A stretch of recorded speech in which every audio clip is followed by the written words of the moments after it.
Salom do'stlar, men ismim Tavakkal. Kanalimda ko'rib turganimdan xursandman. Bular alohida tema. Bu alohida tema. Bu ham alohida tema. Lekin bu yerda bizga kerakli bo'ladigan joy shartdaki, bular hammasi platniy kanallar. Biz aynan shunaqangi rasmlar, shunaqangi sifatdagi rasmlarni kompyuterimizga lokalniy ustanovka qilgan holatda, o'sha personalniy kompyuterimizga o'zimiz video kartamizdan, o'zimiz protsessorimizni kuchidan foydalangan holda rasmlar va videolar generatsiya qilishlikni aynan o'rganamiz bu xolos.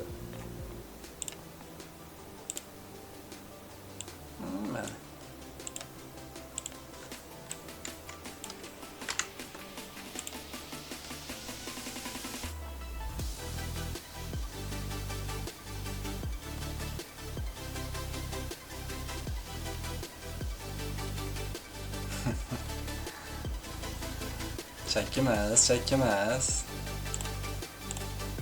Ko'rib turganinglarda Sora Focus.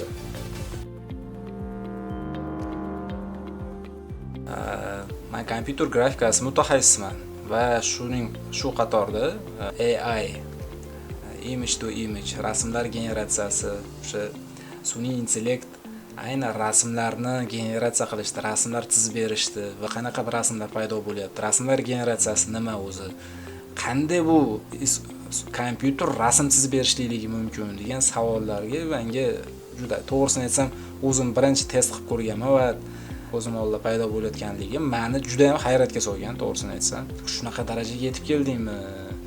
Wow, 21-asr deganman o'sha paytda. Bu narsa shunaqangi u faqatgina menda bo'lmagan ekan, o'sha dunyo reytingida juda topga chiqib ketib qoldi va bu narsani ko'rgan gigant kompaniyalar ham katta investitsiyalarni ayamasdan bu sohalarga tikishni boshlashdi va o'zingizlar ko'rib turibsizlar, bu sohani kuzatayotganlar juda yaxshi biladi. Juda ham shu jadal ravishda yetib yugurib xulamasdan o'rganib ham yetib ulgu bo'lmayapti bu sohalarga yetib olishligiga. Charchatyapti bizni soha mutaxassislari va aynan bizda hali o'zbek Rossiya auditoriyasida bor, Amerikada chiqqan, Rossiyada bu juda ham katta ommaviy o'rganishlarda, hozir ham o'rganishda juda ham ko'p auditoriya yig'ilgan va sohalar juda ham ko'p mutaxassislar mavjud. Bizda nimagadir shu darslik qiladigan, qanaqangidir ulashadigan aynan shunaqangi bizning sohalardagi kreativlik deydimi, otida o'rgatib, qanaqa paydo bo'lyapti rasmlar generatsiyasi, qanaqa bo'lib video generatsiyasi paydo bo'lyapti, shularni bir tushunarli tilda, o'zimizda o'zbek tilida, o'zbek zabon tilida tushuntirib o'rgatadigan bir platforma ko'rmadim hali va shuning uchun ham aynan shu yo'nalish, aynan sun'iy intellektlarning yo'nalishlari juda ko'p. Birinchidan shu narsani eslatib o'tay. Yo'nalishlar juda ham ko'p. Ovozlar, audio bo'yicha, rasmlar bo'yicha, video generatsiyasi bo'yicha, tekstoviy, hamma biladigan o'sha OpenAI kompaniyasini, ChatGPT'sini ham aytsak bo'ladi. Hozir mana Sora AI platformasida turibman, mana veb stranitsasida. Bular ham o'sha OpenAI gigant kompaniyalardan bittasi, eng o'sha hozirgi ilg'or kompaniyalar, aynan shu sun'iy intellektlar bo'yicha. Va nimaga bu saytga kirib turibman? Aynan biz yo'nalishimizga, men grafika, media sohasiga taalluqli bo'lgan yo'nalishlardan bittasi va o'zim yo'nalishim ham shu. Shuning uchun ham hozirgi paytda men sizlarga ochiq platformalarda hech kim hali portativniy versiyada veb stranitsasiga o'tib, qanaqa qilib bu Instagramlarda uchini ko'rsatib qo'yishadi. Даже o'sha o'rgatayotganlarda o'zi ham yaxshi tushunmaydi nima qilayotganligini, rasm qanaqa paydo bo'lyapti, nima qilyapti. Prosta kiradi, tekst yozsa paydo bo'layotganligini biladi, uni ichidagi struktura qanaqa, nimani hisobiga unaqa bo'lib chiqyapti. Otida hech kim sizlarga tushuntirib bermaydi va tushuntirishmayapti ham. Va bilmayman, uchebniy sentrlarda bu narsalar o'rgatishyaptimi, o'rgatishmayaptimi, agar bilsanglar. Yo'q, men uchebniy sentrda mana shunaqa otida boshidan oxirigacha qanaqa bo'lib, qanaqa paydo bo'lganligi tushunchalari bilan o'rgatishyapti bizga desanglar, o'sha qaysidir o'sha o'quv markazini bilsanglar, pastga kommentariy yozib qoldiringlar. Men ham bilib olay o'shalarni va o'shalarga munosabatimizcha boshqacharoq bo'ladi. Hurmatim, balkim biz bilmasmiz. hech kim o'rgatmayotganligi va YouTube sahifasida ham hech kim bunaqangi yo'nalishda bunaqangi kreativ industriya deyiladi biz sohada.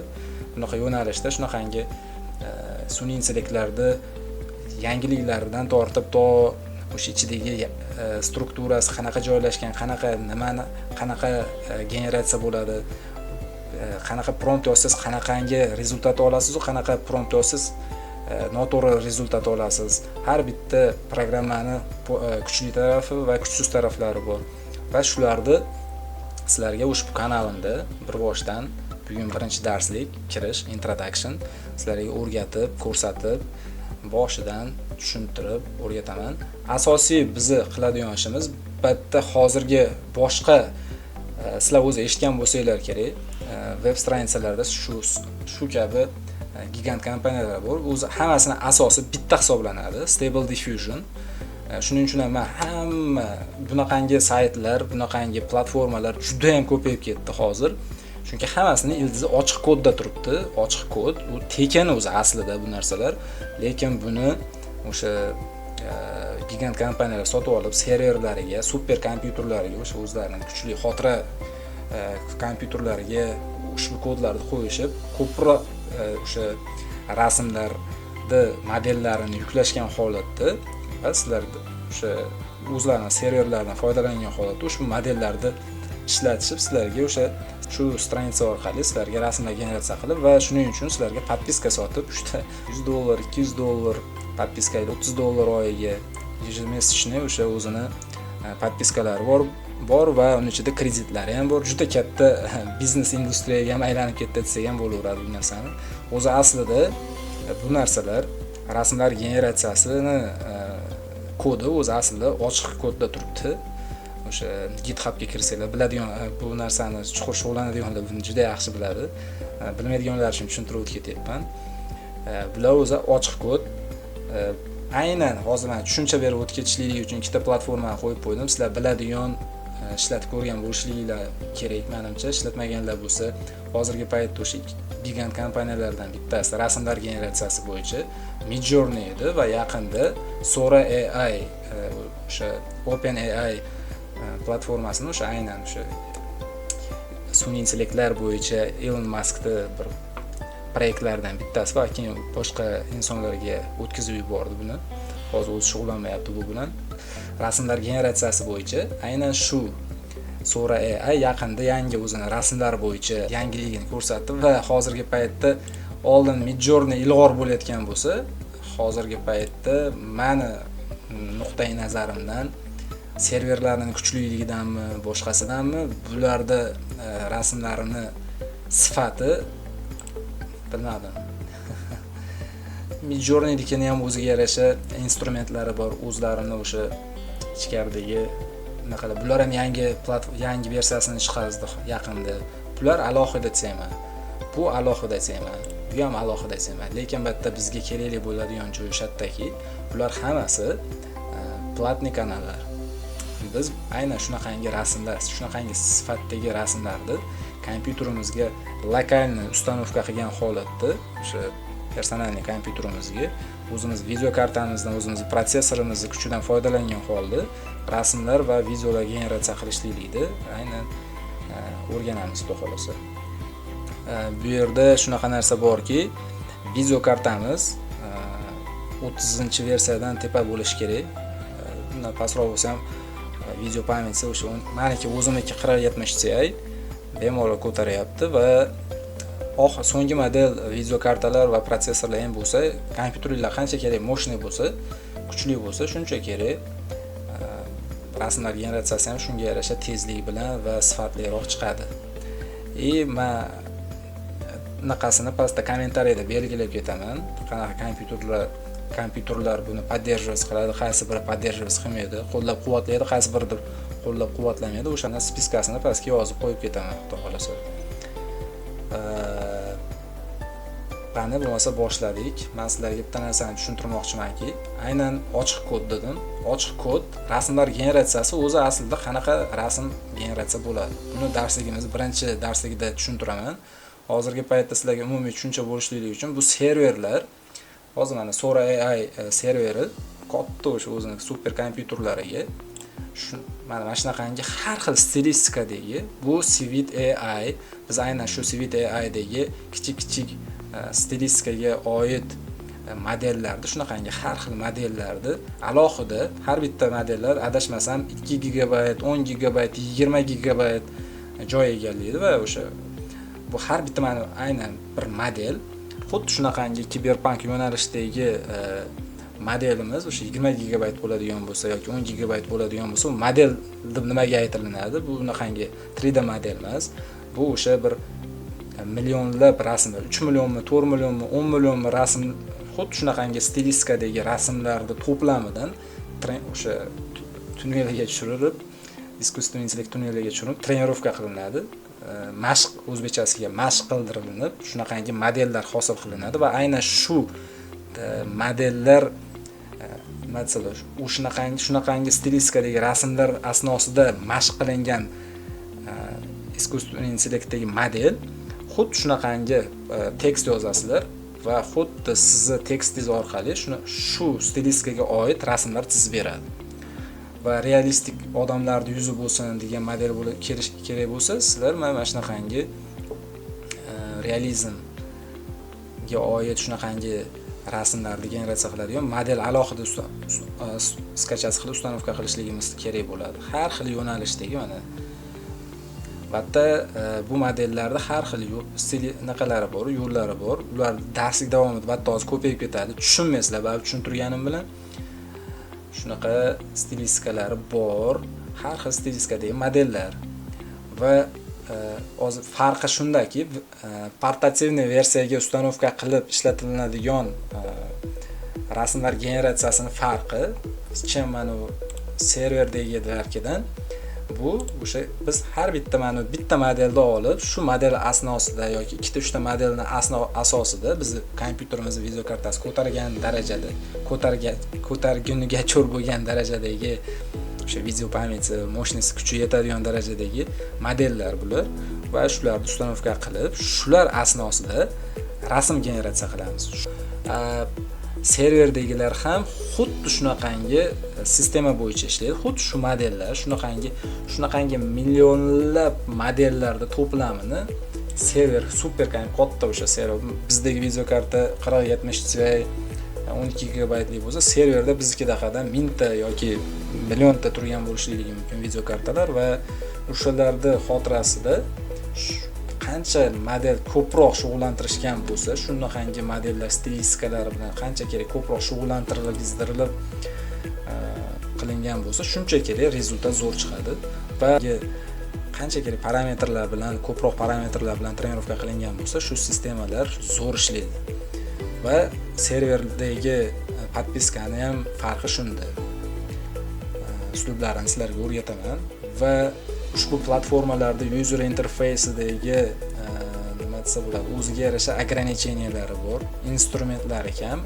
Biz ustanovka qilib ishlatadigan lokalniy platformadagi искусственный интеллектlarda, o'sha kompyuterimiz o'ziga ustanovka qiladiganda, bo'lay ichidagi inpaint, outpaintlari hozir bularda ham yangi qo'shilib boryapti, katta serverlarga ham, lekin lokalniy ishlatiladigan platformadagi o'sha приложениядagi o'zimiz kompyuterimizda ishlatadigan искусственный интеллектlarda o'sha Stable Diffusion 11 Automatic 11 bor, ConfUI nodoviy strukturada ishlaydigan искусственный интеллектlar bor. Ular o'sha ichidagi instrumentlari juda ham tonki va o'sha o'ta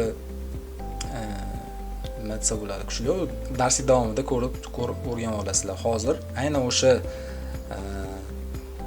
искусственный intellektni portativniy o'rnatishlik uchun oldin aynan har bitta user interfeysdagi platformalarni ustanovka qilishlik uchun o'zi bitta darslik bo'lib ketar edi. O'zi juda ham murakkab edi, hamma ham ustanovka qila olmas edi. Hozir o'sha narsani oldini olishlik uchun har xil razraботчиклар bu narsani ikkita uchta knopka bilan ustanovka qiladigan darajaga olib kelishdi. Bulardan bittasi Stable Matrix.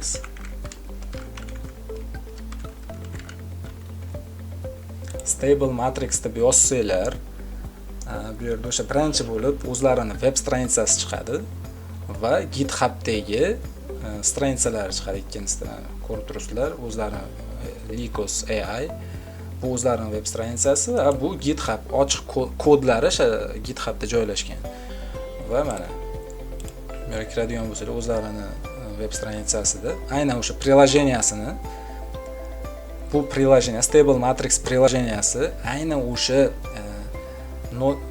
Automatic 11.11, Confi UI, Fox user interfeyslarini, o'sha Stable Diffusion, Forge degan искусственный интеллектlar user interfeyslarini bittada o'sha ustanovka qildirishlik imkoniyatini beradigan yagona bir nima desa bo'ladi, приложение ishlab chiqishgan va ushbu приложение ichida hamma o'sha Stable Diffusion'da o'sha Automatic 11.11 ni ham va Confi UI ni ham hammasini bitta platformani o'zida ustanovka qilishlik imkoniyati mavjud bo'ladi.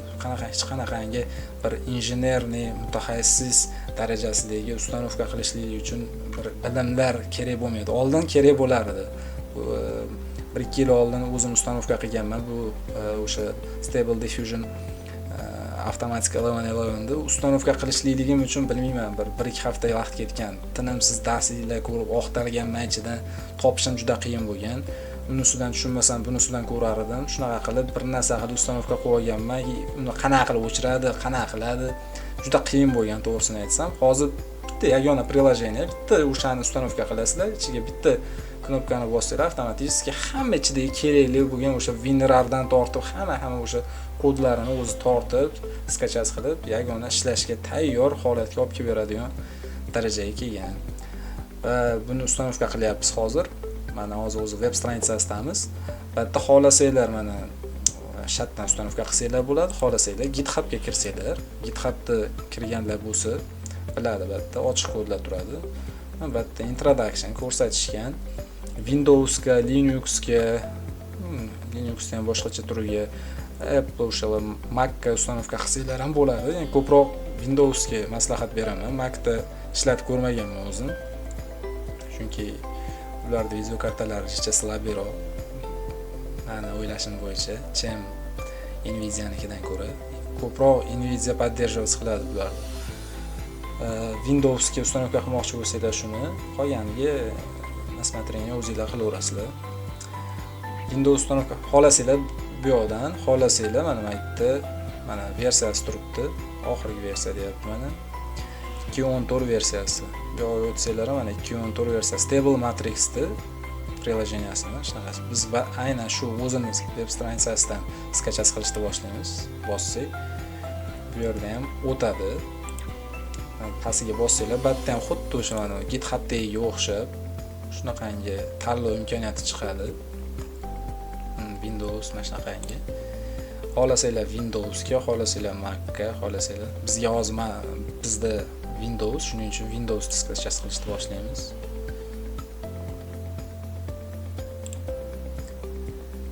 Keyin hozir o'sha загрузка skachas qolaveraylik. Bitta narsani tushuntirib o'tib ketaman.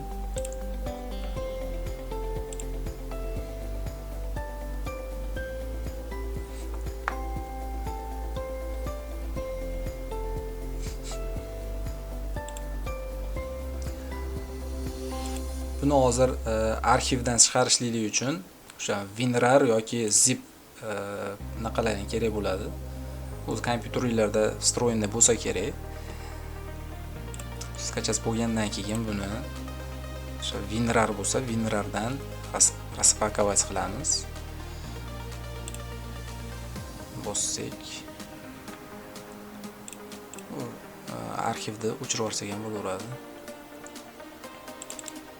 Kirsak, bitta narsa tushuntirib o'tib ketaman. Hozir men aytganimdagidek qilsanglar yaxshi bo'ladi.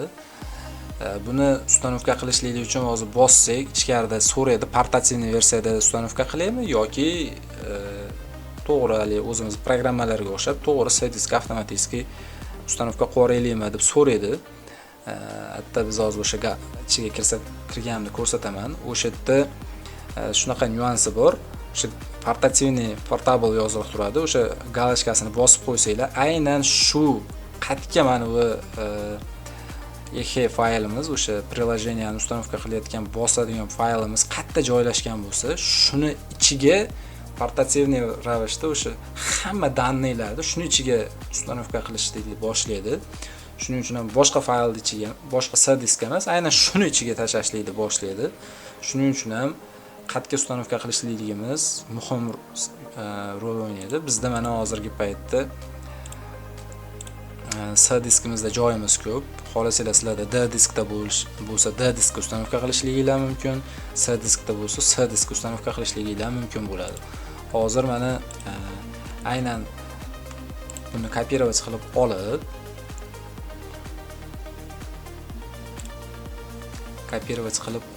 Ctrl K и buni o'sha o'zimiz xohlagan joyga olib kirib,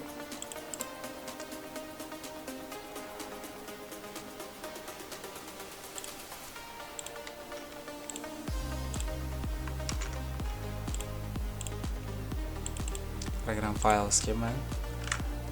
Shu yerga tashlaymiz va bu aynan shu shatga tashladim. Mana va ustanovkani boshlayman. Albatta Windowsimiz встроенный приложение bo'lgani uchun ichi защищаться qiladi. Yo'q, baribir ustanovka qilaman deb shuni bosasizlar. Va mana bu yerda o'zlarini litsenzionni naqalari bor. Xohlasanglar kirib o'qib litsenziyasini o'qib chiqishinglar mumkin. Men o'qib chiqqanman. Doim o'qishliklaringizda tavsiya qilaman. Nima ichida qonun qoidalari, o'zlarini naqalari bo'ladi, kirib o'qisanglar bo'ladi. Continue deb bosamiz. Va mana sizlarga aytgan joyim. Agar hozir o'sha загрузка bo'limida turgandik, o'sha загрузка turgan joyimizda kirib, to'g'ri continue qilib ustanovka qo'yganimizda, aynan o'sha stable matrixda prilojeniyasi turgan joyida emas, boshqa joyga ustanovka C diskda mana user update roaming o'zi yo'lini ko'rsatib qo'yadi. Shu yo'lni tanib olishligingizni xohlayman. Agar to'g'ridan to'g'ri ustanovka qilmoqchi bo'lsanglar va buni kopировать qilib bironta joyga yozib qo'yinglar, o'sha chernoviklaringizga qayerga ustanovka bo'layotganligini. Biz hozir aynan portativniy versiya deb mana shuni aytgan, mana portable mod yozib qo'ygan. Shuni bossak, aynan o'sha biz hozir mana mashitni bosdik-ku. Mana stable matrix joyini tanlab qo'ydik va shatga kirdik. Hozir aynan portativniy galachka qo'ygan paytimizda shatga ustanovka bo'lishligini boshlaydi.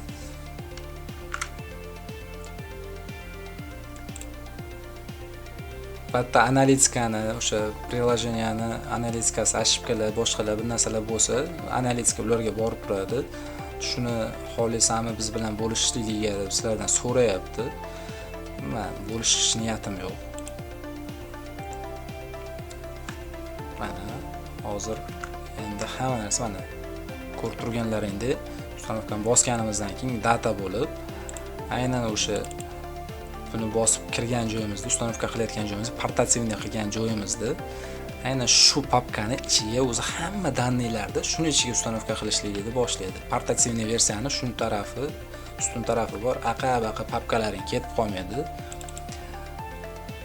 Va buni qulay tarafi, portativniy versiyani qulay tarafi, portativniy qilib ustanovka qilsanglar, aynan shu papkani shu holatida boshqa kompyuterga shunday kopировать qilib yoki arxiv qilib turib shunday olib raspakovать qilib ishlataman desanglar, shunday olgan holatingizda boshqa kompyuterga shunday tashab, shuni o'zida boshqa kompyuterga shu papkani portativni shunday tashab turib ishlataman desa, ichida hamma daniylar, ham xotiralari, hamma narsalari bilan bemalol ishlatsanglar bo'ladi. Portativniy versiya bo'ladi. Shunisi bilan ustun. Shuning uchun ham portativniy versiyani tanladik. Bu yerda mana haliganda aytib o'tganimdek, har xil user interface'lar bor. User interface'lardan albatta har xillari bor. Eng o'sha topoviylarini chiqazib qo'yishgan, ishlaydiganlarini. Bularning ichida eng o'sha birinchi chiqqanlaridan bittasi Automatic Stable Diffusion Web User Interface Automatic 1111. Shu birinchi bo'lib hamma o'sha rasmlar generatsiyasi bo'yicha shu portativ versiyani ishlatishgan. Bundan keyin yana boshqalari chiqdi. Mana более novichorlar uchun Fox User Interface. Hozir biz aynan shu darslik bo'yicha boshlaymiz, xudo xolasa, chunki buni user interface более boshqalarga qaraganda qulay va boshlang'ich уровеньdagi odamlar более tushunchalarda qanaqa bo'lyapti, nima bo'lyapti, lora nima, ichidagi sistemalar qanaqa ishlaydi, o'shalarda более shunda более ixchamroq, более yaxshiroq, ham boshqalarga qaraganda rasmlarda sifati ham yaxshiroq generatsiya bo'ladi. User interface-ni, aynan o'sha user interface deganda shunaqangi web interfeysi bor va aynan shunaqangi har bitta daniylar более odamga nima deydi, boshlang'ichlar uchun qulayroq ravishda joylashgan Fox User Interface'da. O'shuning uchun ham Fox'ni o'rganishlikni boshlaymiz. Bundan tashqari bu yerdan tanishtirib o'taman Automatic 1111, Fox User Interface va hammaga taniqli mana hozirgi paytda Config UI va yaqinda o'sha chiqdi. Более слабый kompyuterlar uchun ham ishlatsa bo'ladi deb ko'p rekomendatsiya qilishdi. Stable Diffusion Web User Interface Forge. O'sha более слабый videokarta, слабый kompyuterlarga ham tushiradi ishda. Ayni kompyuterlarda anaqasi xarakteristikasi pastroq bo'lsa, shu Stable Diffusion Web User Interface Forge oxiri mana shu Forge bilan tugaganini ishlatib ko'rsanglar, более kompyuterlar ko'tarishligi mumkin. Bu yerda biz hozir buni shunday zakres qilib chiqib ketamiz. Hozircha agar xohlaganingizda bosib Fox'ni bosadigan bo'lsak, mana downloadga o'tib ketadi. O'z modellari bilan vstroyinni bizga hozir bu kerak emas. Men sizlarga более birinchi tanishtirib o'tishim kerak. O'zi ustanovkani boshlab yubordi. Hozir mana Fox User Interface'ni ustanovka qilishni boshladi. Hozir umuman hech narsani bosmasdan chiqib ketgan bo'lganimizda, hozir mana shunaqangi holatga kelardi. O'zi shunaqa holatda turibdi deb tasavvur qilaylik.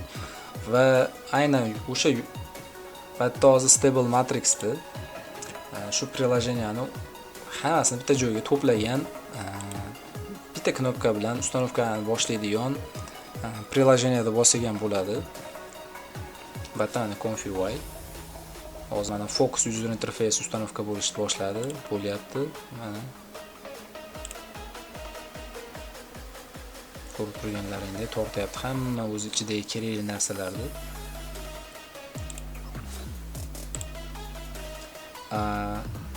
Umuman hali tortmagan bo'lsa, plus bosamiz va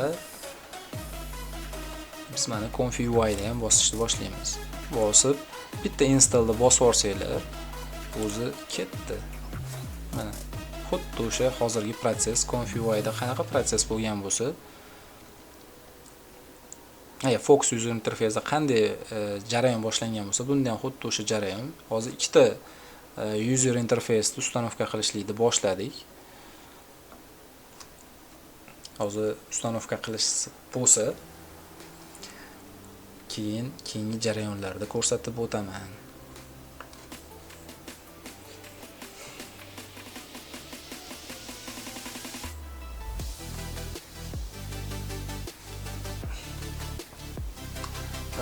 Kompyuterlarning xarakteristikasiga qarab, boshqalariga qarab, bitta ustanovka jarayoni vaqt oladi. Bemalol kofe, choy damlab, olib kelib yo boshqa chiqib qarab shila qilib qaytib kelsalar, o'sha ustanovka bo'lgan bo'ladi. Ko'rib turganlaringda murakkab emas. Oldin shu jarayonlarni qilishligi uchun ichidagi har bitta har bitta data analitika bir narsalari, WinRAR, har xil o'sha narsalarda alohida kirib ustanovka qilish kerak bo'lgan, uni bu papkadan bu papkaga, unisini bu papkadan bu papkaga olib o'tib, jarayon qiyin edi. Shuni o'zingiz yarim yo'lda adashib nima qilayotganingizni ham sizdan chiqazib qo'yardingiz. Hozir mana bitta приложение ustanovka qilasiz, orqasidan bitta o'sha o'zingizga kerak bo'lgan user interfeysni bitta tanlaysiz va bitta knopkani bosishingiz bilan sirrazi o'zi ustanovkaga o'zi kirishib ketadi. Hamma kerakli dannelarni o'zi ustanovka qilishni boshlaydi. Ko'rib turibsizlar, nechadir giga, 9 GB, 10 GB dan oshiq. Haytni bosib qo'ysangiz, boshqa ishingizni qilib sizdan bo'laveradi. Biz hozir Confi UI bilan Fox user interfaysini ustanovka qilyapmiz. Qaysi darsliklar kerak bo'ladigan bo'lsa, o'shanisini o'sha qaysi bir user interfayslarga qulay bo'lsa, o'shanisini ustanovka qilib jarayonni bajarsanglar bo'ladi. O'sha rasmlar generatsiya qilasizlarmi? Albatta farq bu user interfayslar nimaga bunaqa ko'p desanglar, farqi shundaki, bu o'sha har bitta mana shu Confi UI'da Fox user interfaysini Automatic 11 da boshqa razraботчиклар o'zlariga qulay bo'lishligi uchun, o'sha pользовательlarga, userlarga qulay bo'lishligi uchun har xil strukturada bizga o'sha instrumentlar kabi joylashtirib chiqishgan va hammasi har xil. Fox user interfaysida o'ziga yarasha qulayligi bor. Confi UI'da o'sha nodvoy struktura, kim Houdini'da ishlatgan bo'lsa, o'sha 3D grafika bilan shug'ullangan bo'lsa, 3D grafikada shunaqa teksturalar bilan ishlaydigan joyi bor. Aynan o'shda o'sha nodlari bir-biriga o'sha payzunkalar bilan, iplar bilan bog'lab chiqilinadi. Xuddi shunaqangi mana ko'rib turibsizlar. Aytdi, ichiga kirib ham ko'rsataman hali. O'sha nodvoy struktura deb aytadi. Kimgadir shu qulay.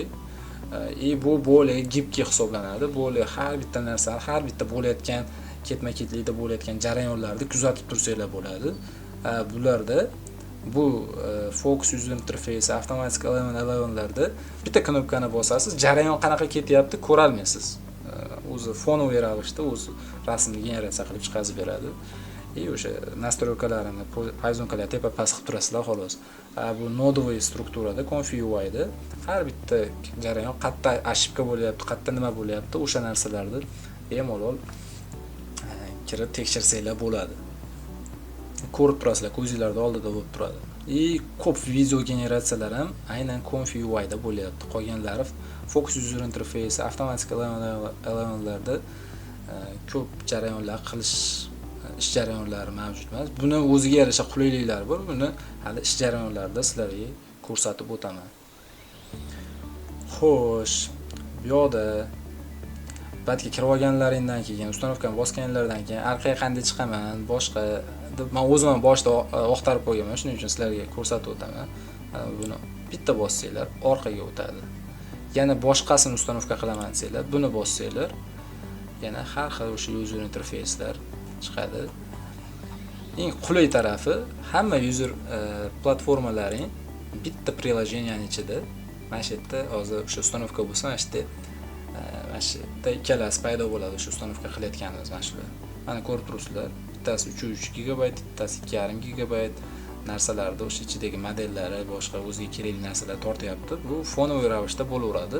Men sizlarga bitta yana bir tushuntirib o'tib ketadigan joyim, Stable Matrix'da o'zini bu yagona hamma platforma bitta joyga yig'ganligini hisobiga bu yagona platforma bo'lib qoldi va o'zini bitta ichkaridagi nastroykachalari bor. Mana bu yerda hozir packageda bitta aynan o'sha user interfayslar joylashgan. Bular mana shu yerda paydo bo'ladi. Mana bu yoqqa o'tsak, inference degan joyi bor. Bulardan batga ham keyin tushuntirib o'taman. Batda ham xuddi o'sha rasmlar generatsiya qilib chiqarsanglar bo'ladi.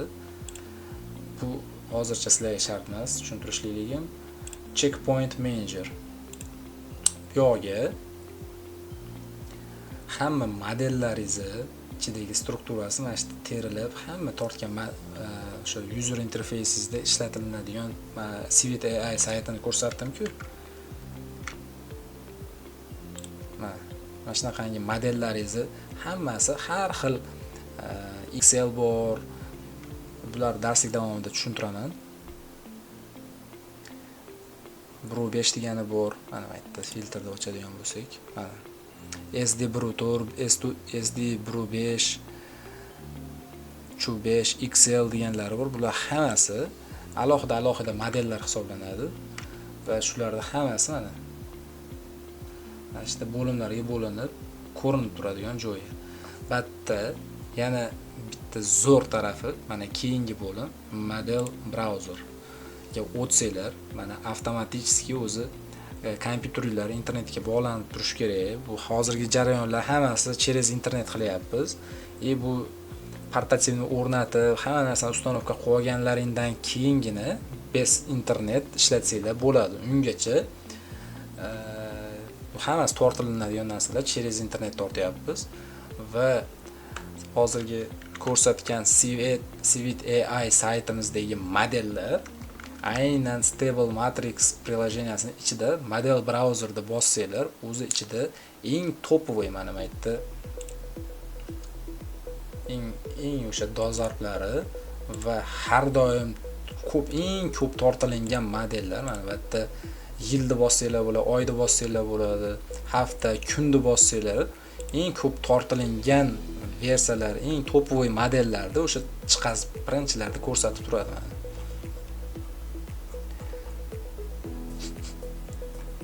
Shu modellarda Civit AI saytiga o'tib, topib, ustanovka qilgandan shatda o'zidayoq eng topovoylarini bitta bosgan holatda importni bitta boslar avtomatik o'zi joyini topib o'zi ustanovka bo'lib oladi.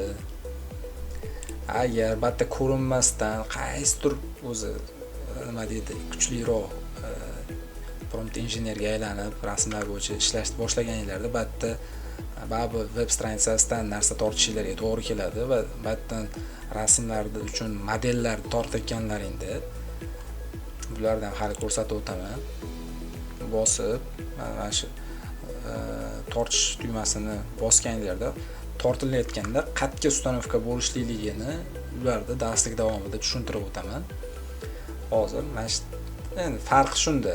O'sha saytdagi narsalar, lekin o'sha alohida papkalar ichiga ham ustanovka qilsa bo'ladi. Hozir shuni ichidan ustanovka qilishlikni ham ko'rsatib o'taman. Mana importni bossanglar, o'zi mana model Stable Diffusion papkasini ichiga o'zi avtomatik ustanovka qiladi. Bitta farqli tarafi shundaki,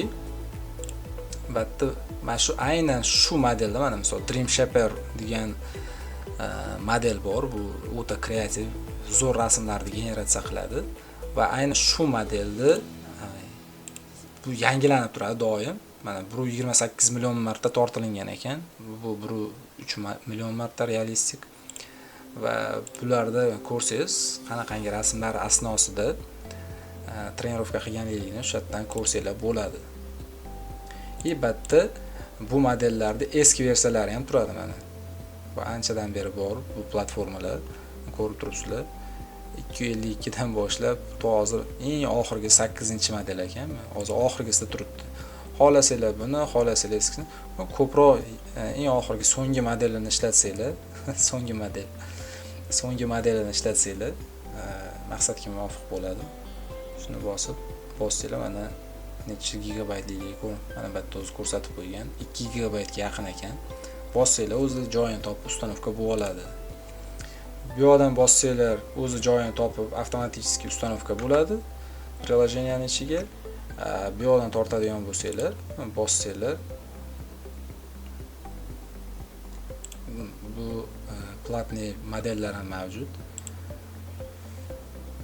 Bossanglar o'sha qatga ustanovka qilishligini ko'rsatishlariga to'g'ri keladi. Ular darslik davomida bir boshdan qatga nimaga, papka nimaga javob beradi, o'shalarni hali ketma-ketlikda tushuntirmasam tushunishliklar qiyin. Shuning uchun bu darslikda faqatgina shu interfeyslarni, qanday ustanovka qilishlarni ko'rib o'rganib chiqsak yetadi. Keyingi darsda bir boshdan rasm generatsiya qilamiz ham, papkalar qayerda joylanadi, fayllar qayerda bo'ladi, o'shanaqangi modellarda qatga ustanovka qilamiz, shularni ham ko'rib chiqamiz va o'sha rasmlarni generatsiya qilgan paytimizda hamma qaysi mana shu yerda hozir ikkita Focus User Interface va Config UI User Interface'ni ustanovka qilyapmiz. Bunisida va bunisida ichida ishlatgan qaysi birdadir rasm generatsiya qilgan bo'lsanglar, hammasi output degan joy bor o'zi Stable Matrix ichida. Aynan shuni ichida ConfUI yoki o'sha focus bo'lib turadi. O'shani bo'lsa, qaysi birida bo'lgani alohida papkalarda joylashgan bo'lib, alohida o'sha rasmlaringiz, generatsiyalaringiz ko'rinib turadigan joy. Shunaqa vazifani bajarish, shunaqangi ikonka. Nima bu desanglar, endi o'zinglar uchun bilib olinglar. Shunaqa narsalar. Bularni keyin tanishtirib o'taman. Bitta tarafi bor. Bunaqangi lokalniyda xohlagan rasminglarni generatsiya qilsanglar bo'ladi. Yaxshi narsalarda generatsiya qilasizlar degan umiddamiz. Yaxshi narsalarga ishlatasizlar degan umiddaman. Bu instrumentlarni xuddi nima desa bo'ladi. Pichoqda odamni o'ldirsa ham bo'ladi, pichoqda ovqat qilsa ham bo'ladi, yaxshilikka ish qilsa ham bo'ladi, yomonlikka ham qilsa bo'ladi. Xuddi shunaqangi bu instrumentlar, buni yaxshi tomonga ishlatasizlar degan umiddamiz va yomon tarafiga biz javob bermaymiz. U bo'li hammanaqasi o'zingizlarga gunohi. Shunaqa narsalar ustanovka bo'layotganlari avtomatik ustanovka bo'ladi va sizlarga bularni ichiga kirib ko'rsatib beraman. Ozgina vaqt kutamiz. Mana do'stlar, ustanovka bo'ldi. Aynan o'sha package qanaqa o'qilinadi ingliz tilida. Ingliz tilida jannani qo'raman. Xafa bo'lmaysizlar. Aynan o'sha shu bo'limidagi mana bog'ni bosib ustanovka qilganimizdan so'ng o'sha hozir ConfUI bilan Focus User Interface'ini ustanovka qildik va o'sha ustanovka qilganimiz boshqalarni ham ustanovka qilsanglar, avtomatikdami yoki boshqa user interface'ni ustanovka qilsanglar, hammasi shu yerda ketma-ketlikda joylashadi. Mana bu Focus User Interface va bu ConfUI User Interface. Biz ConfUI User Interface'iga darslik alohida bo'lib, alohida bo'limlarni YouTube'ga joylaymiz. Hozir alohida bo'lim, alohida darslik ketma-ketlikda Focus User Interface'ida ishlash jarayoni, ishlash prinsiplarini, asos hammasi ishlash modellar, boshqa kriteriyalar hammasiga bir xilda bo'ladi, lekin ichidagi instrumentlardan foydalanish, qanaqa qilib rasm generatsiya qilish, instrumentlar va ikonkalar har xil joylashgan. Shuni hisobiga Focus User Interface boshlang'ich o'rindagi odamlar uchun shu user interface qulay. Shuning uchun shunisidan bir boshlasak, shuning uchun sizlarga tushunarliroq bo'ladi. Undan keyingina bo'lib tushunganimizdan keyin nima qilyapmiz, qanaqa rasmlar generatsiya bo'lyapti, model nima, papkalar qayerga joylashtiramiz, shunaqa narsalarni bo'lib tushunganimizdan keyin qiyinroq user interface'larga o'tamiz. Eng hozir o'sha qiyinlardan bittasi nodevoy struktura. Hozir bu ham oson bo'lib qoldi, oldin qiyin edi. Buni ham ishlatish osonroq. Chem bundan ko'ra bu qiyinroqda. Bu nodevoy bo'lgan hisobiga ozgina gibkiyroq, instrumentlari ko'proq, shuni hisobiga. Buni keyin nima deydi? Bunda o'zi middle bo'lsa-da, bunda professional darajada ishlatishlikni o'rganamiz, xudo xolasa. Hozir buni ishga tushirishlik uchun bu yoqda bunaqangi nastroykalar ham bor. Bulardan ham batta nima ekan deb qiziq ko'rsanglar, batta ham o'zini o'sha nastroykalari bor. Batta hech narsaga aynan Focus User Interface'da tegmaymiz. ConfUI ga o'tgan paytimizda bularga alohida tushuntiraman. Bularda o'zgartiradigan joylarimiz bor. Batta o'sha ustanovka qiladigan menejerlari bor. ConfUI da ustanovka qilamiz. Bu alohida darslikda bo'ladi, xudo xolasa. Hozir mana Focus User Interface'ini qanaqa qilib ishlatishlik va nima desa bo'ladi, ichki sistemalarini ishlatib ko'ramiz. Uning uchun bizga hozir buni ishlatishligimiz uchun bizga model kerak bo'ladi. O'sha Sweet AI saytida ko'rsatganimdek, mana shunaqangi modellarni ustanovka qilishimiz kerak bo'ladi.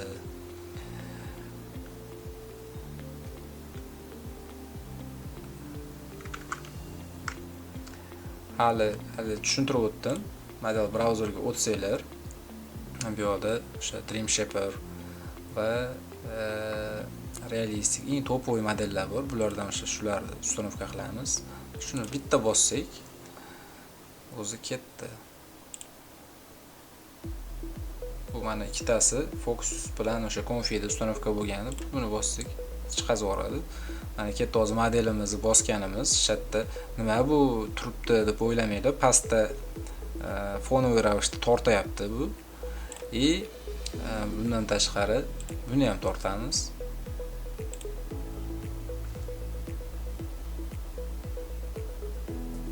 Mana hozir bu ikkalasidan ham eng ko'p tortilingan, eng topoviy modellardan bittasi mana Realistic Vision degan modelimiz ekan.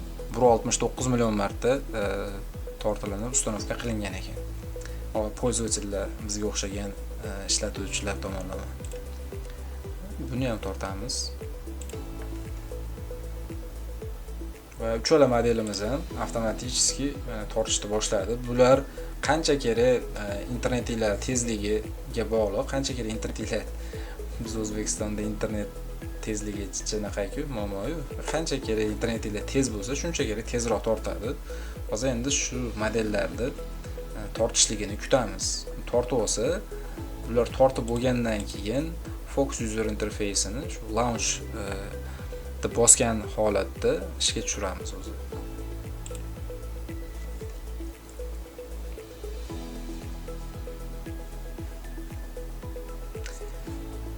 Xo'sh, ungacha nimani tushuntirib tursam bo'ladi? Hozircha shular. Biron narsa yodimdan ko'tarilmadi degan umiddaman. Bu darsliklarda o'tkazib ko'rmaslikni tavsiya qilaman. O'tkazmasdan nima desa bo'ladi? Har bitta detaliga e'tiborli bo'lib, har bitta ikonga qatta nimaga juda nima deydi, tonki jo'lar ko'p. Shuning uchun o'tkazmasdan ko'ringlar, e'tiborli bo'linglar. Mishkani qayerga olib boryapman, o'shanisiga qarab, agar tushunmagan joylar bo'lsa, aynan o'sha kommentariy bo'limiga yozsanglar va men sizlarga javob beraman. Va shu fursatdan foydalanib aytib qolay, Telegram kanalim bor. Telegram kanalini ham opisiyaga yozib ketaman, silkalarini qo'yib ketaman. Aynan shu jarayonlarda qilgan ishlarim, qanaqa promptlar ishlatganligim, alohida Telegram kanalida bo'limlarga ajragan holatda, alohida shu искусственный intellekt uchun o'sha bir 2-3 yillik tajribalarim, qilgan ishlarim, har xil qilgan testlarimni joylab borganman va kirib o'shda qilgan ishlarimni ko'rib, kuzatib, hatto har xil bo'limlar bor. Audio to audio, rasmlar bo'yicha, ovozlar bo'yicha, zvuk, o'sha videolar generatsiyalari bo'yicha har xil testlarim bor. O'shalarni ko'rib, bir o'rganishliklarim mumkin va o'zingizlar qilgan ishlarni ham, o'sha darslik bo'yicha qilgan ishlarni ham o'sha kanalga o'tib, o'sha kanalda aynan bo'lim yaratib qo'yganman. Shunaqangi soobщество uchun, shunaqangi jamoa uchun. Aynan o'sha jamoada o'zingizlar qilgan ishlarni tashab, o'zingizlarga o'xshagan endi o'rganayotganlarga bilan birga kommunikatsiyada bo'lib, birga gaplashsanglar bo'ladi. Qilayotgan ishlarni ham tashlasanglar, bir-birlaringga feedback, like bosib, bir-birlaring bilan как jamoa yig'ilinadi. Искусственный intellekt bo'yicha qilgan ishlar. O'zim ham o'sha yerda bo'laman. Sizlar bilan aloqada bo'laman, sizlar bilan savol-javoblar, tushunmagan joylar bo'lsa, savol-javob bo'limlari ham bor. Shu savolliklarni xohlasanglar YouTube'da chatga yozinglar, xohlasanglar Telegram kanalimga o'tib, Telegram kanalda o'sha savol-javoblar bo'limini ochib qo'yganman. O'sha yerda savollar bersanglar, men sizlarga javob beraman. Tushunmagan joylarni o'rgataman. Shu o'zim ham hatto noto'g'ri tushuntirganman sizlarga. Balkim o'zimdagi bo'lishlikligi ham mumkin. O'sha joylarni to'ldirib keyingi darsliklarda shunaqangi xatolar qilmaslikka harakat qilaman. Balkim yana ham soddalashtirarman. Balkim murakkabroq tutorial qilayotgandirman.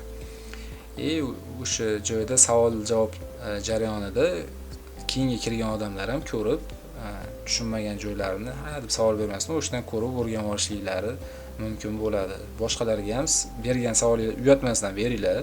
Tushunmagan joylar bo'lsa, sizlardan keyingilar ham o'sha sizlarga o'rganib, boshqalarda ham o'sha muammo bo'lgan bo'lsa, ular ham o'sha javobini topib, hatto foydamiz tegadi.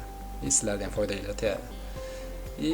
Ko'rib, bemalol o'zingizlar narsalaringni, o'zingizlarni qilgan ishinglarni joylasanglar, qo'ysanglar, biz ham ko'ramiz.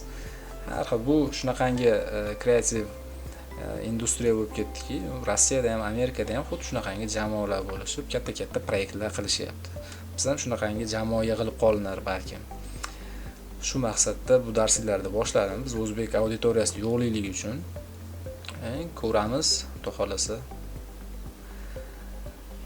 yaxshiligiga. Bu yangi industriya, yangi platformalar. Bular keyingi etapda qanaqa jarayonlarga o'tib ketamiz, bu ham bir qiziq jarayon. Bu o'sha kratkosrochniy impuls deydimi, yo'lda bu. Aynan bu qilayotgan interfeyslarimiz vaqti kelib yo'q bo'lib ketishligi ham mumkin. O'zi yana ham soddalashib ketishligi mumkin. Chunki yildan yilga o'tgan yildagidan ko'ra ancha interfeyslar soddalashdi-da. Vobshe murakkab edi. Ustanovkani o'zi murakkab edi. Hozir bo'li yengillashdi. Yana yengillashib, yana ham vobshe ixcham holatga kelishligi ehtimoli yo'q emas. Ularni ham sekin-sekin o'sha darslar davomida ketma-ketlikda ko'rsatib o'tamiz. Hozirgi paytdagi bizga kerak bo'ladigan narsalar shular. Eng o'sha topoviy jahon standarti ishlatishayotganda kompyuterlarga bemalol ustanovka qilib, o'sha Sora, Midjourney boshqa platformalarda generatsiya qilinayotgan rasmlarni bemalol shu portativniy ravishda ham chiqarsanglar bo'ladi. Shularda instrumentlarini, tonkislarini, qanaqa InPaint, xuddi Photoshopdagi InPaintlar bor-ku, xuddi Outpaint, xuddi shunaqangi, undan ham kreativroq rasmlar generatsiya qilsa bo'ladi. Juda ham qiziq darslik bo'ladi. Ko'ringlar, oxirigacha ko'ringlar. Agar like, comment, qo'ng'iroqchani bosmagan bo'lsanglar, yozib qo'yinglar. Bu narsa ko'proq shu sohaga oid insonlarga yetib borishligi uchun, o'zbek auditoriyasiga yetib borishligi uchun o'zingizlar hissinglar qo'shgan bo'lasizlar.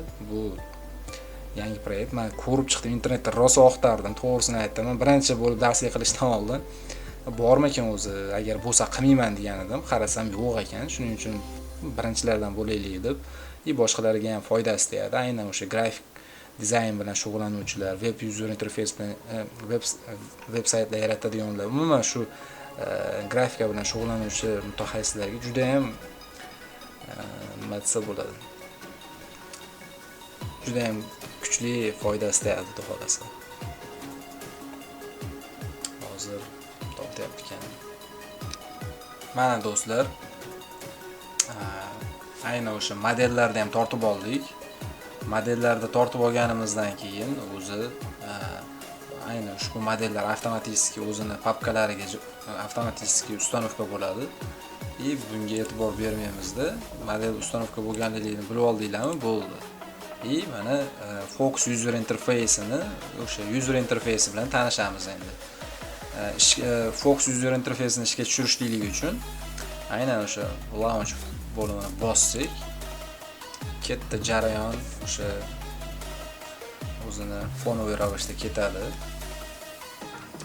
Birinchi ustanovka bo'lib, endi nima desa bo'ladi? Endi bu knopkani endi birinchi marta ishga tushirgan paytinglarda ozgina hamma narsa ichkarida sozlamalari, nastroykalari bir-biriga ustanovka bo'lib, kerakli narsalar, yana internetdan bir narsalar tortadi, o'zi ichida kerakli narsalarini mana yana tortyapti. Hugging Face'dan, har xil saytlardan tortadi.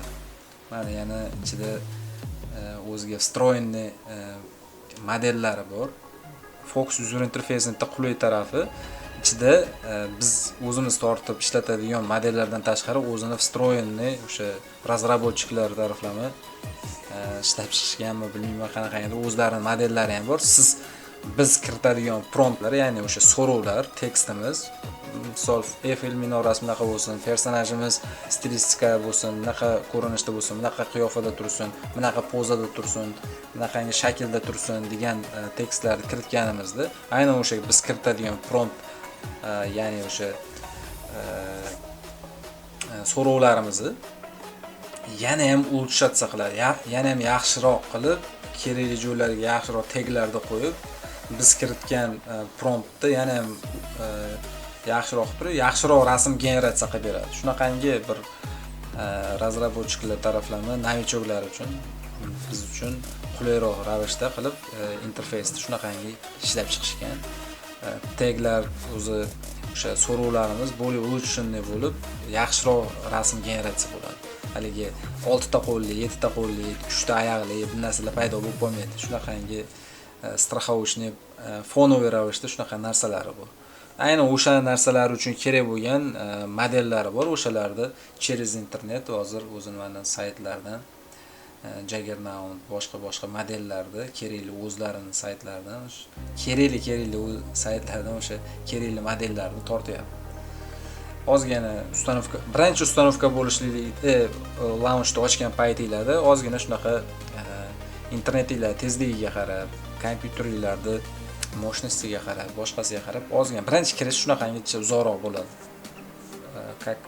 Yangi kirib, yangi ustanovka bo'layotganda qadar o'zi tortdi-ku, lekin yangi ishga tushirayotganimizda joylashib, hamma narsasini to'g'rilab olgunigacha shunaqa boshi qiyinroq. Keyingi ochganinglarda tez ochiladi. Bosqichlarga o'zi hech qancha kutmaysizlar, 1 minut ham kutmaysizlar. 30 sekundda ochiladi, по-моему. Menda shunaqa ishlardi. Hozir birinchi marta mana ochyapmiz. Bu shunaqangicha uzoqroq muddat bo'ladi. Kutamiz, nima qilardik? Kutish bu fonoviy ravishda bo'laveradi. Undan tashqari Config.ui bor. Buni ham user interfeyslari. Mana shunaqangi chiqib, qanday kiraman endi uni ichiga? Konsolning ichiga desanglar, bossanglar ichiga kiradi.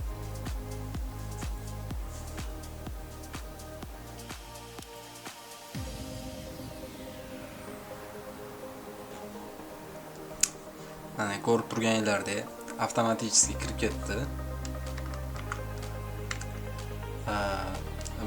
Настройкасida avtomatik deb belgilangan. Masalan, o'zi avtomatik o'zi aslida boshqa user interfeyslarda bunaqa emas. Bunda avtomatik kirib ketyapti. Bu portativniy nimaga web stransiyada ochilinyapti bunaqa bo'lib degan savol tug'ilishligi mumkin sizlarda. Bu aslida kompyuterda ochilinyapti, lekin interfays, o'sha user interfays mana shunaqangi bizni o'sha o'zimizni IP deydimi, nima deydi, IP adresimiz bo'yicha o'zimizni kompyuterimizni просто web stransiya kerak bo'ladi. Web user interfays bo'lib ochilinadi. Lekin bu polni kompyuterimizda ishlayapti. Bu hech qanaqangi bir serverga bog'lanayotganimiz yo'q. Ayni o'sha server biz o'zimiz kompyuterimiz bo'lyapti. O'zimiz kompyuterimiz bo'lyapti. Shu farqi bo'ladi. Shuni aytdi, birorta savol tug'ilib qolmasin. Shuni aytib o'tib ketyapman. Birorta men Yandex brauzer ishlataman. Xohlasanglar Chrome, любой birorta brauzer ishlatsanglar, o'zi avtomatik o'sha brauzer, qaysi kompyuterlarda встроенный brauzer bo'lsa, avtomatik o'sha brauzer orqali kirib ketadi. O'zi aslida avtomatik nima deydi, o'zi ishga tushgandan keyin, kodlar ishga tushgandan keyin avtomatik kirib ketmaydi o'zi, boshqa user interfeyslar, aynan Focus user interfeysda avtomatik hozir kirib ketdi. Bu mana chiqib ketadigan bo'lsak, mana shunaqangi holatga kelib, mana IP hamma narsalarimiz mana tayyor bo'ldi. Mana sani web bunaqanda mana shu silka orqali kirasan deyapti. Mana shu silka orqali bosib kiramiz. User interface ochilinadi. Tayyor ishga tayyor user interface. Xohlasanglar buni bosasizlar. Xohlasanglar tushunmasanglar bitta buni xavfli deb boshqa narsani bosib qo'ymaydi desanglar, mana o'zi mana yerda Open Web User Interface yozilib turadi. Aynan shuni bossanglar, o'zi haqiqiy o'zini knopkasi shu o'zi. Hamma mana yerdagi kodlaringiz tayyor bo'lsa, o'zi shu Open Web User Interface chiqib qolsa, o'zi ish jarayoniga tayyor bo'lgan bo'ladi. Kodlar o'zi ishga tushib, shuni bosasiz, o'zi ochilinadi. Web User Interface. Xo'sh, endi bitta har xil настройкалар bor. Ko'ryapsizlarmi, qanaqangi qulay, hech qanday bir haligi ortiqcha narsalar yo'q. Shuning uchun ham boshlang'ich urindagilarga shu Focus User Interface eng qulay hisoblanadi.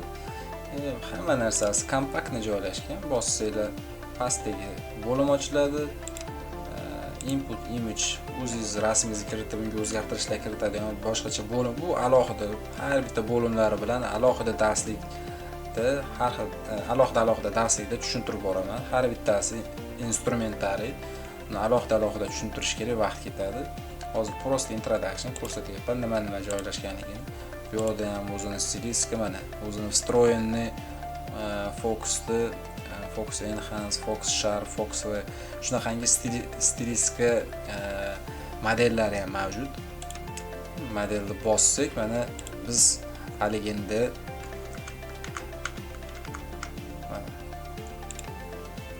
shu yerda mana tortgan modellarimiz, mana 3 ta modelda tortdik-ku, shu model mana yerdagi 3 ta modelimiz shu Magic Mix Realistic, Dream Shaper, Realistic Vision 3 ta modelni tortdik. Mana shu modellarimiz ayni shu bo'limda paydo bo'ladi. Dream Shaper, Magic Mix Realistic Vision modellar. Bundan tashqari ichkarida fonoviy ravishda yana modellar tortdik-ku, o'sha modeli o'zimni mana Juggernaut degan modeli bor, Focus'da. Bu ham o'sha bitta joylashgan. Juggernaut, bu ham o'sha topoviy modellardan bittasi, o'zini встроенный modeli. Bu ham shatda uстановка bo'lib turibdi. Bitta ham yana boshqa nastroykalari bor. Hozir modellar shatda joylashgan, shuni bilib olinglar. Bu advanced bu nastroykalari bilan keyin shug'ullanamiz. Hozir mana bizga kerak bo'ladigan jo'r, mana tayyor user interfeysi, hech qanday ortiqcha narsalari yo'q.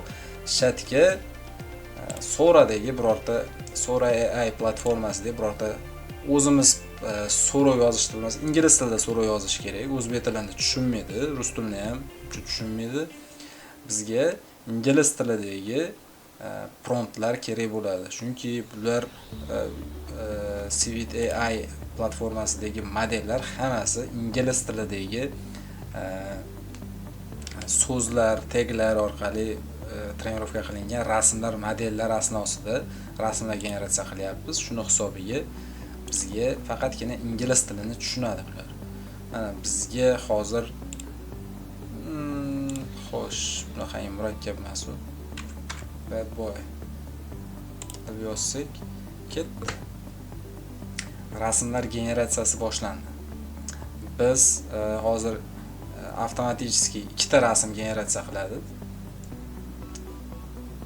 Chunki biz mana yerda settings bo'limida mana bitta 2 yozib turibdi. Mana hozir sizlarga diffuzion shum deb ataladi. Aynan o'sha modellar asnosida rasmlar generatsiya bo'lishligi shunaqangi jarayonda bo'ladi. Voy deb yozdik. O'sha millionlab aynan mana shu Juggernaut modelida, Juggernaut modeldagi trenirovka qilingan modelni ichidagi o'sha millionlab variatsiyalar ichidan mana bu yerda randomniy turibdi. Hozir random turgan bo'lsa, mana shuncha randomizatsiya rasmlarning asosidan aylantirib sizlarga bu o'sha hozir yana boshqatdan qilaydi.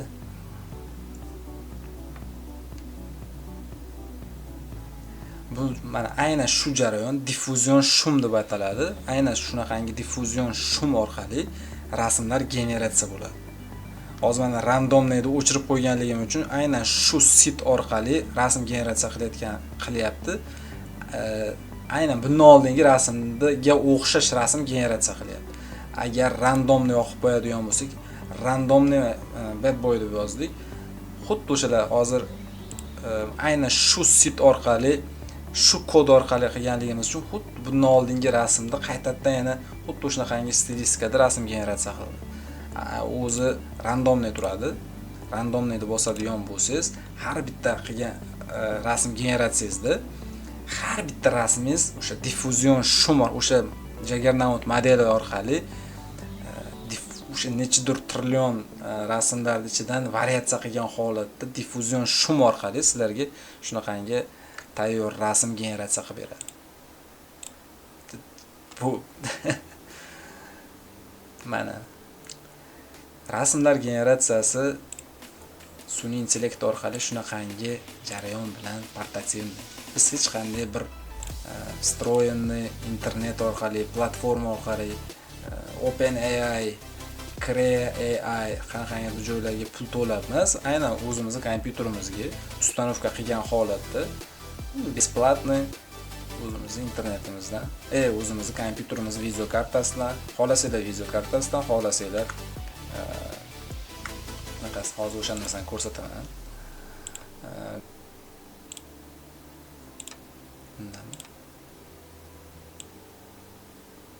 Mana hozir biz video kartani ishlatyapmiz. Agar CPU ni yoqib qo'yadigan bo'lsangiz, aynan protsessoringizdan ham, protsessoringiz o'zidan ham kuchliroq bo'lsa, protsessoringiz o'zida ham ishlatsangiz bo'ladi. Asosan video kartalar kuchli hisoblanadi. Aynan video kartada ishlatishliginglarni maslahat bergan bo'lar edim. Hozir mana o'zimiz kompyuterimiz video kartasining moshinasidan foydalangan holda rasmlar generatsiya qilyapti. Endi birorta Midjourney'dan aynan shu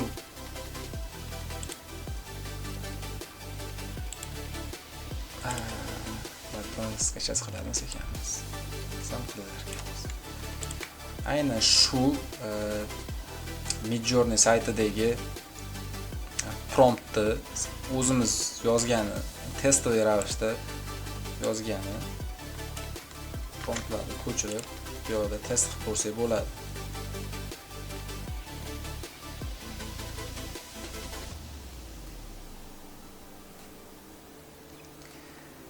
Mana do'stlar,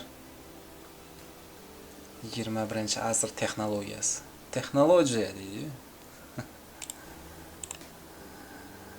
O'sha Sora, Midjourney'lardagidaqa sifat chiqarolmaydi, lekin o'shunga yarasha u modellarda ham ishlatamiz hali. Flex modellari bor. Bu katta modellar, ko'proq rasmlar bilan trenirovka qilingan. Ular более realistikroq qiladi, lekin bular ham qolishmaydi, bu modellar ham. Tekinga mana generatsiya qilyapmiz. Hozir yana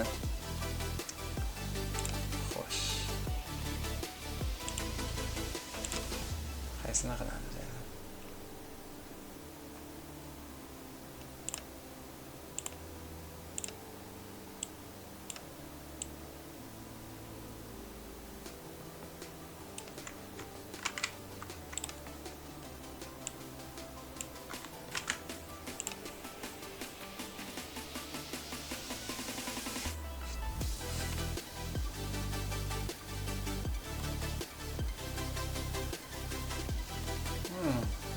Xuddi unaqa qilmasa ham o'zini fantaziyasi orqali bu generatsiyalar shunaqa narsaki, bu o'sha randomizatsiya, bu aynan siz kiritgan tekstga mos ravishda o'zini kuchi yetgan darajada fantaziyasi degani o'zi generatsiya, o'sha generatsiya qilib beradi.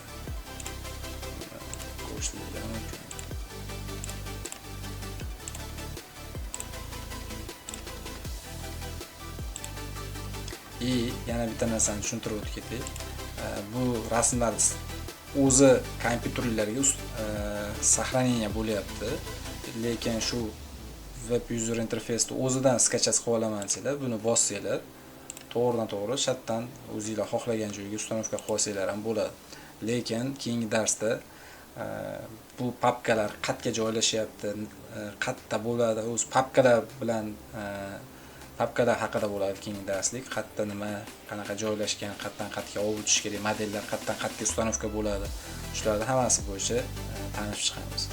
Hozir prosta testoviy rasmlarni generatsiya qilib sizlarga ichidagi aynan hozirgi tanishtirib o'tadigan narsalarim keyin bir boshdan hammasini tushuntirib o'taman, lekin hozir introduction, prosta user interface ni ko'ringlar. Modellar shu yerda joylashgan.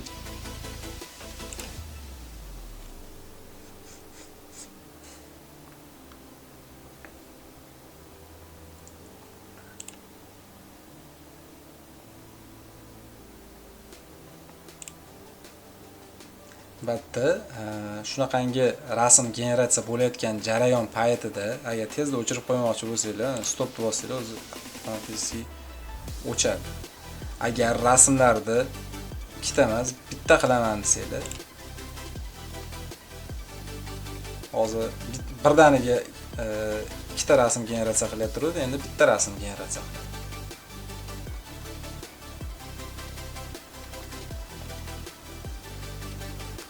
Xohlasanglar bu narsani to'rtta, hozir ikkita edi, endi to'rtta rasm yo 10 ta, 15 ta, 32 ta podryadiga generatsiya qilsin desanglar, 32 ni bossanglar 32 ta podryad qiladi. Hozir mana to'rtta qilib ko'ramiz.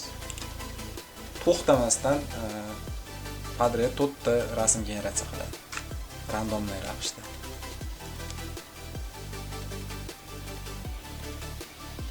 Diffuzion shum.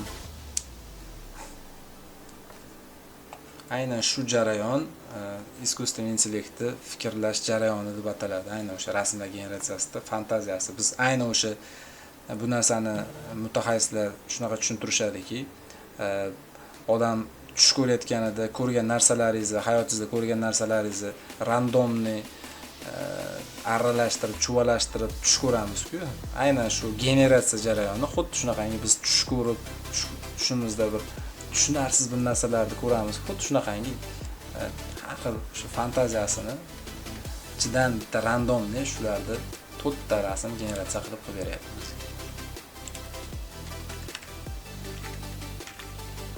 Ko'rishinglar mumkin. Shunaqa. Endi so'radan bitta mashinakini olaylik-chi. Bu arab qanday murakkab emas.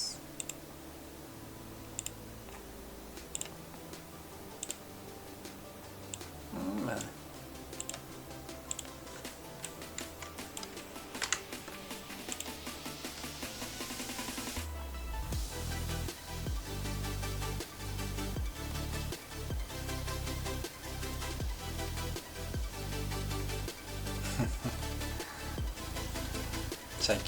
chakkimas. Ko'rib turganinglarda so'ra fokus user interface randomizatsiya qilyapti, tush ko'ryapti. O'sha randomni nima qanaqa jarayonlarda tasavvur qilayotgan bo'lsa, o'sha bazasidagi modellar asnosida diffuzion shum orqali jur bo'lib shu rasmlar generatsiya bo'lib hosil bo'lyapti, bizga oxirgi nuqtaga chiqazib beryapti.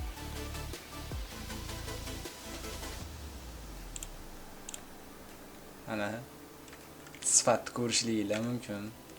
Farqi bormi? Menimcha juda katta farqi yo'q. Ikkita yo'qdiga. Gap yo'q. Bu oddiy modellar, hali Flux modellarini ishlatamiz. Ular juda ham kuchli. Albatta, juda ko'p instrumentlar bor. Bular bilan bir boshdan sizlarga hammasini ko'rsatib, tushuntirib o'taman, xudo xolasa, keyingi darslarda. Sizlarga bu darslik introduction, polni hozir ustanovka qildik. Umumiy tushuncha ham berdim. Qanaqa web stranitsadagi platniy podpiskadagi искусственный intellektlar nima-yu, portativniy lokalniy ishlaydigan искусственный intellektdagi rasmlar generatsiyasi qanaqa ishlaydi, nimani asosida ishlaydi, shularda tanishib o'tdik va tushunarli bo'ldi degan umiddaman. Tushunarsiz bo'lgan bo'lsa, savollaring bo'lsa, bemalol kommentariyda yoki o'sha Telegram kanalimda silkasini qoldiraman. Shu silka orqali kirib, o'sha savol-javoblar bo'limi bor, o'sha yerga savollaringizni bersangiz, umumiy o'sha soobщество jamoa o'sha yerga to'planadi. Umumiy sizlarga o'xshagan o'rganayotganlar, boshqalar, aynan o'sha yerga men ham o'shitaman. Savollarga o'zim javob beraman va qilgan ishinglarda shu darsligim orqali qila olgan ishlarni o'sha yerga yuklasanglar, boshqa platformalardagi qilayotgan искусственный intellektdagi qiziqarli bir kreativ dizaynlaringni o'sha yerga yuklab platforma qilsak, jamoa bo'lib to'planib katta proyekt qilsak bo'ladi, xolos. kim podpiska bo'lmagan bo'lsa podpiska bo'lib qo'yinglar va kommentariy yozinglar va do'stlaringga ham jo'natib qo'yinglar. Aynan shu sohalarga qiziqadigan искусственный интеллект, text prompt, shunaqangi dizayn sohasidagi, media sohasidagi do'stlaringizga jo'natib qo'ysanglar, manfaatli bo'ladi degan umiddaman. Keyingi darslarga kutib olinglar. Keyingi darslar umumiy Fox user interfeysini ichidagi polniy o'sha bir boshdan nastroykalar bilan birga boshlaymiz, xudo xolasa. Undan keyin alohida platforma Config UI user interfeysiga alohida o'tamiz keyin. Bu bo'lib professionalniy darslik bo'ladi. Bu boshlang'ich o'yindagi искусственный intellektlarning asosi va shular orqali kirish qismi bo'ladi. Sizlarga o'sha o'rtadagi ko'prik vazifasini bajaraversam, o'zimni baxtli his qilaman.